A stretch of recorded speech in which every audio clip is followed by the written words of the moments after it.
Right, welcome to another episode of the Turn Up For What podcast, talking your Houston Texans straight from the Great British Isles. Another game down, another very similar result, but I've got Mr. John Crumpler here to talk me through it. And how you doing, John? All right? Yeah, I'm excited to be here, man. I'm doing well. Another week at Texans football, and we may not be winning games, but I think we're seeing things that we want to see. This is starting to look like team we expected to see more so than what we saw the first 5 weeks. Thanks for having me on. I'm excited to talk about it. No, it's good. How's the? I saw you were at the Carolina game. How was it? Experience? Yeah, my girlfriend, she lives in Charlotte, so I went up to visit her before things get a little more busy here at the hospital. And yeah, we went to see Tom Brady play his last game in Charlotte, and it was kind of awesome. Place was a little low energy, as you might imagine. I think Houston fans know the same for when people don't expect the team to do super well. Hard to get folks to show up, but Carolina kind of blew out Tampa Bay, so it was a lot of fun. Yeah, I was there in 2015. I suppose you can see why they want to build a new stadium, I think. But yeah, it's a good. Charlotte's a good place, and yeah, bit of a shock result, and it helped the draft slate as well. I think it was a good weekend for that when you consider the Browns lost, Washington beating the Packers, which I don't think anybody saw coming, and you would have Mm-hmm. earned a good bit of money if you'd have predicted that. So yeah, overall, I think in the grander scale over the weekend, it was a good result, or the results went our way. Um, Exactly. I mean, someone tweeted at me this week. They said, "Who cares about moral victories?" And I almost wanted to respond, "I'll take the moral victories over the actual wins this year because I'd rather see the guys develop and take the losses than learn nothing and take the wins." And a lot of things did kind of go Houston's way on that front. and there was five lead changes in the game in Vegas Mhm. on Sunday. The fifth remained, and the Raiders put up 21 points in the fourth quarter, and they kind of ran away with it at the end. Another fourth quarter collapse. But how close do you think the Texans were to winning this one, John? I don't think they were all that close. It looked good. I think the offense scored the amount of points that we needed to, but I think once again we saw, for whatever reason it might be, it's hard for this Houston team to close out games. Maybe it's like I always joke about how hard it is to beat Alabama and Georgia in college football because by the time you get to the fourth quarter, that talent differential in the trenches start to show. I think you can see a little bit of that kind of game atrophy as it goes on with Houston. But ultimately, I think they played the Raiders so much better than their record would suggest. Obviously, LA is a team. When we were talking about, I mean, Vegas is a team coming into the year. We were talking about a playoff squad. And I thought Houston looked about what we would expect playing against a playoff caliber, talented Vegas team. What were your thoughts? Yeah, no, I think it was. I didn't ever really feel like we were going to get a result. I think it was the way in which they had that drive bulldozed down the field. They got the touchdown to their set, which I didn't expect at that point. But it was just the way in which they got the ball twice again and kept going, and then there was a number of things that came up. We'll come on to that. But in terms of I was going to ask you, do you think in terms of the offensive performance, because that was the real difference between previous weeks, defense has kind of been up and down, but the offensive performance, was that true progression from Mills and the scheme and Pep, or was that just the benefit of an extra week preparation due to the bye? I mean, I think it's probably both things, but I'm more so tempted to say that's legitimate improvement from Davis Mills and how Pep Hamilton called the game. I think when we see people how they prep in the bye, that kind of comes out in how the first few drives are scripted. You know, what did they take all this time to prepare and bring out that they're trying to exploit immediately? And we kind of saw Mills steady throughout the game, give us one of the best performances of his career. I tweeted he looked sharp. He looked comfortable in the pocket. We watched him move through his progressions. And especially when attacking down the field, Mills threw some of his best balls that he has all season and hit guys when he needed to. So to me, that looked like legitimate improvement from the offense and from Mills, just in terms of looking comfortable. The points will come. And obviously, the Raiders are a tough team to outscore when you've got Carr, Devontae Adams, and Josh Jacobs on the other sideline. But I thought was really impressed with Davis ultimately. What was, I think you have to call it his best game of the year so far. Do you put it more on the bye week or more with Davis? Well, I think you got the Raiders on a bye week as well, so you can take that into consideration. So they had plenty of time to prep. Um, and it was good. I think, like, I mean, I've been probably one of the most kind of vocal. I'm not going to call him a non-believer as it kind of gets split into, but yeah, I think it was good. I mean, there was a couple of plays where he stepped up in the pocket and he moved. The play broke down. He got one to Dorsett. He had a throw and a cross at Brandon Cooks. That one to Dorsett was great. So yeah, I think there was some really good footwork and really good movement at times. But again, when the lights shine the brightest, there was an interception. I don't put that on him wholly. There was a couple of kind of funny play calls in there. There was a couple of kind of moments where I just didn't think, that they're necessarily tuned in and clued up together about this offense. It's still coming together, and as you can see, he's a second-year quarterback. But I think if you took that game in a vacuum of all the other ones, you would think, there's something here to explore. I think. Yeah, I kind of wanted to ask. So when I watched that last play at first, I didn't really put anything on Davis, and I know you're the film guy, so I want to ask you this question. But then I've gone back and I haven't gotten to see the all 22, but I watched the play a few times, and it really looks like he just missed the safety and too high once Breven Jordan cuts back in towards the midfield. Did you put more blame on Mills or more blame on the fact that it's situational football and Davis knows that, hey, we have to score a touchdown and my defense is probably going to let up another score anyways if Vegas gets the ball back. Yeah, I mean, from a pure decision making point of view, to hit the middle of the field, you're taking time off the clock. So it should have been Dorset or Cooks either side who were kind of running comeback curls, whatever you want to call them. Um, so they've got the best chance of getting out of bounds and stopping the clock. So I think yeah, it was a poor decision from that point of view of going to the centre of the field. He'd already done it a couple of times. He'd already taken a sort of cheap run as well, and the clock was running down when you needed to get two scores at that point. So I've not seen the 22 yet. That comes out here tomorrow, I think, in terms of my availability of it. But yeah, I think it just seemed like a bad decision at a bad time. But I think in the grand scale of things, it was really the defense getting steamrolled. I think was a one part of it. But the two flags, consecutive fourth downs, that was the killer in terms of momentum, in terms of this team getting back in. Gutsy play call or game decision from Lovey, which we've not always seen.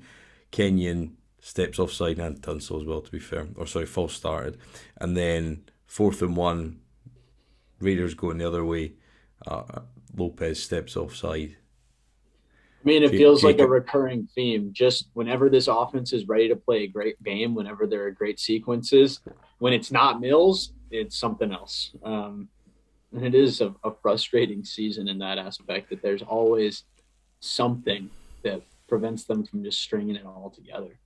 And that was the worst bit about, I think, they only had 3 penalties in the whole day. The other one was Thomas Booker for stepping offside. And apart from that, they didn't have a flag on the entire game the whole day, apart from those 3. It just cost you a big, big time. And both players, first and second year players, relatively inexperienced. And that's the price you pay for development. So you will lose moments and lose games like that. But why does this team fade so badly in the fourth quarter? Why do you think that is? I mean, your guess is as good as mine. Do we think it's a talent thing? And then, like I said, kind of an attrition as you have to keep going against guys that are better than you. The more minutes that accrue, the better team's able to pull away. I've talked to people who think it might be a preparation thing in terms of how they're conditioned to play and how they're taught to play, that by the time this team gets to the fourth quarter, they're gassed. And it could just be some bad luck. Ewan, what would you put it towards? Because I don't think you can point to one thing. Yeah. I think when something is this consistent in a league that begs for parity and inconsistency, you have multiple reasons for why this keeps happening to you. Like this is part of your DNA at multiple levels. So it's hard for me to say one thing. Do you think there would be one thing in particular that's kind of keeping the Texans from closing out wins? I think it's a lack of talent. I always think first quarter you're setting the table, second quarter adjustments, half time you get that corrected, third quarter is about getting the game, fourth quarter that's the money time, that's where you win. And I think part of that is to do with talent, part of that's to do with, certainly got the tail kicked up front on both sides of the ball yesterday at times. I don't think you could doubt that. So Yeah, I think there's an element of the offense not staying on the field enough at the right time. Three and outs, stalled drives, kicking field goals too early. And they had their fair share, almost even clock split in terms of time of possession yesterday. But I think just in the way in which the Raiders built that possession in the second half, gas defense, offense didn't hold up its end of the bargain, didn't put a point up again in the fourth quarter, not for the first time this season. So when you add all those together, I think it's a poor mix of averageness against at times quality players, and I think that it kind of culminates in the fourth quarter and I saw a effectively. stat today that so There you go. I was just going to comment. You talked about the time of possession being the same, but it didn't feel that way watching the game of how Oakland, I mean, of how, gosh, I keep saying Oakland, of how Vegas was able to run the ball. I heard a stat today. I was listening to a podcast about 10 of Josh Jacobs' 20 runs went for first downs. And it's Yeah, like, okay, if they'd had just slightly less success running the ball where they have to run it twice instead of one time to go get that first down, we're talking about a game where Vegas probably milks clock and keeps the defense out there. But they were just, I mean, there's no way to put it other than our offensive line really bullied Houston's defensive line for 30 minutes on Sunday.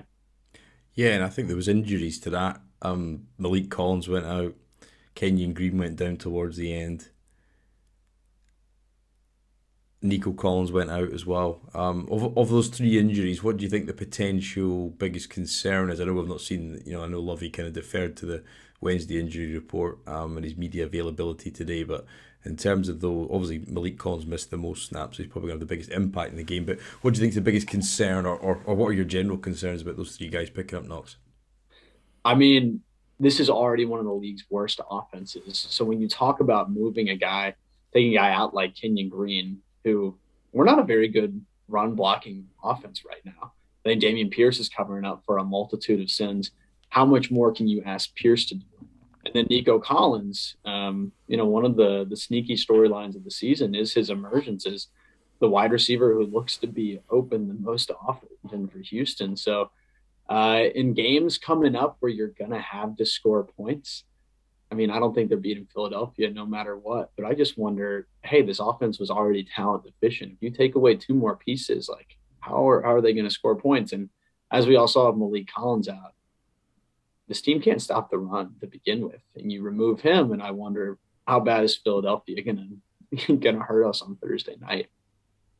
Yeah, well, that's how I think you kind of touched on there. The biggest problem this team's got, and it continues to have, and it's every week, and it's a scar that can't be hidden. I think in terms of they can't stop the run, and they don't look like they've got any answers to stop the run. Whether that be talent, whether that be scheme, whether that be a willingness to change in which the way that they call the defense. And I don't think they will. And I think I tweeted out this morning, and then I went and looked up the guys from the Athletic. I think it's Nate Tice, is it? And he was talking about in terms of just how simple the front is, and they don't change it. And it's so true. You see every week on the film, they get up to the line of scrimmage, don't change, post pre-snap recognition. There's limited flexibility in it. I think they've been better with the coverage. I know last year they were chronically bad in just setting the coverage and basically setting out the cones to go and try and ask teams to defend against them. But yeah, I think in terms of up front, they just can't. They just, and I think there was that play that I tweeted out, and you had Okrawonko and Booker on the weak side, the guard and the tight end pull clean both out. Double Booker holds up the double team, but the big issue is that the three linebackers, Petrie was on the strong side on that play, and then Harris and Kirksey not played together much. Strange kind of utilization of the personnel at linebacker this week, but both kind of get clogged up. Don't kind of read the play well enough. Don't see where the holes come. And basically you've kind of got one hole that neither player kind of fills, and it's just an easy gain, and it was like that all Mm-hmm. day. And I think it's just a slow death. I think for a team if you can't stop the run, and I just don't see how they're going to fix it. Yeah, I mean, Lovey's scheme right now, it's very simple. And I think what Lovey likes to do, if being so kind of married to this base cover two is that he wants his guys to know their assignments and to go play fast, not a lot of thinking. And the problem when you don't have a lot of talent, you're right, there's this scar. They cannot stop the run, and they're not really changing up how they want to play the game to do that. I think I put out that same audio clip from Nate Tice talking about how Houston sets their front and they don't worry about it anymore. And I thought that was just so great because that's what they want to do, but they don't have the kind of personnel to do that right now. And that's not something you can change this season. I tweeted during the game, I think Houston in a perfect world, I mean, maybe you bring back Grenard as a good number 2 edge rusher and Christian Harris plays weak side linebacker. But otherwise, you might, I mean, you'd like an entirely new front 7 going into next year. The current pieces are rotational players, almost all of them. Would you disagree with that? I mean, yeah, I don't, some of them I don't think are even rotational. I think the play I tweeted out was the later on in the game, and they've got, I think it was a 2 linebacker set, but Kirksey was the play before the first Josh Jacobs touchdown. It was just an easy, simple pitch and catch. Good step up in the pocket by Derek Carr, throws it in the tight end. I think it was Foster Moreau, and effectively, I don't know why, but this what you would think if you're going to, and he played 100% of the snaps this week, and I don't always like to go after the same guys, but when you're forced to watch them in a way that is it's not conducive to your team winning, it's kind of hard not to get irritated by it. But when you watch Kirksey, he doesn't cover the tight end, he passes him on, the safety doesn't recognise it, not for the first time, safety issues all day. And that was always going to happen, I think, in terms of the experience. But he doesn't pass him on, and then you've got Christian Harris in the middle as the middle linebacker in that sense, if you like, not really covering too much. And you think if you're going to have both them on the field, you would think Christian Harris would be the more athletic of the two, would cover the tight end. So I think even when nobody expected him to get, I think it was 68% of the snaps. Christian Harris, he came in, it was mixed. It was always going to be tough. Missed a lot of time, hamstring injury, missed camp. I think the way he played, to do as well as he did was very admirable. It's going to take time, and I think they'll just continue to play him and see much as he gets. And I wish they would do that for other guys. Yeah.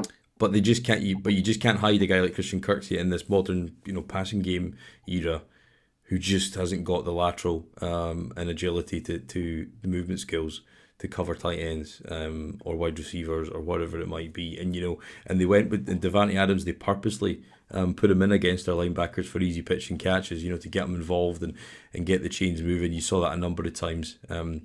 So yeah, you can't hide these players, but yeah, I think you could still have a better choice of personnel at times, rather than just kind of random rotations is kind of what they've kind of settled on the last couple of weeks. I think it's frustrating because Christian Kirksey looks like, just based on his usage and how steady that is, in contrast with how he's actually playing, I think Kirksey is the only guy who knows and is ready to handle all the responsibilities that Lovie Smith wants to put on that middle linebacker in his defense. And this team made a very intentional decision not to bring in anyone else that could have been preparing for that role. So you get a guy like Christian Harris back, but when they're playing defense like that, it's maybe not his job to cover the tight end there, or he's not ready yet because they weren't really ushering him in for that. So it's even more difficult when you know that some of these wounds are self-inflicted at how they structured the personnel and how they wanted to stack things up. But I think we all kind of knew coming in 2022, I came and talked season preview with you, that this team did intentionally have some holes for better or for worse going into the year. And this one is just manifested in a far worse way than we could have really imagined. Well, maybe we could have. But. Yeah, no, I think, and I look, the linebackers is poor, and there's no doubt about it. But I think, like you said there, I think there's an issue where all the defensive tackles and all of the edge, and I think edge is actually probably the under discussed position, because I don't know what's happened to Jerry Hughes in the last couple of weeks, but he just keeps gunning it upfield and getting past the play and leaving his gap wide open. Mario Addison looks like a guy who's missed lots of time, who's in his mid-30s. Rashad Green, 2 TFLs, sack, but then, as the game faded, as the game went on, he faded a bit as well. You got Grenard out on the IR, and I think it's just, when you've got Tennessee and then Philadelphia on Thursday Night Football, it's it's kind of hard to see any way of those two. And I saw Derek Henry got like 40 carries or something yesterday, and if they just go after that, regardless of how many drives they have, regardless of how long we hold on the ball. Against those two teams, that is a weakness that it's hard to see that not being exposed to another two defeats. I mean, those aren't games I would have been picking us to win anyways, but I do think that these storylines in that steady drumbeat of Houston lost the ball because they can't stop the run, that's definitely not going anywhere. And do we really think it can look much worse than it did on Sunday? I mean, is that a bright side that I can even remotely say? I mean, Josh No, I think it Jacobs looked can. about as, I you think it can think it get worse. can? Yeah, I think it can get worse. Yeah, I mean, I think it was a decent performance, and you held with teams for, largely 3 quarters. I Would it think just get worse if they leaned further into the run? I mean, I guess you could have given Jacobs 30 carries instead of 20, but I mean, he was about flawless. So I'm just at a loss for okay, we're really bad at this. I hmm. think we're gonna lose games because of it. But